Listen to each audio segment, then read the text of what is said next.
Yung pala, yung 20 pesos ng bigas, isang subot ng ice candy lamang.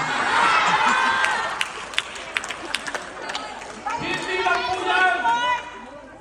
Nangako siya ng pagbabago. Yung pala, ang konsepto niya ng pagbabago nung magnanakaw sa administrasyon ng Marcos Sr., mas malala pa ngayon ang nakawan sa Marcos Jr. Noong panahon ni Marcos Sr.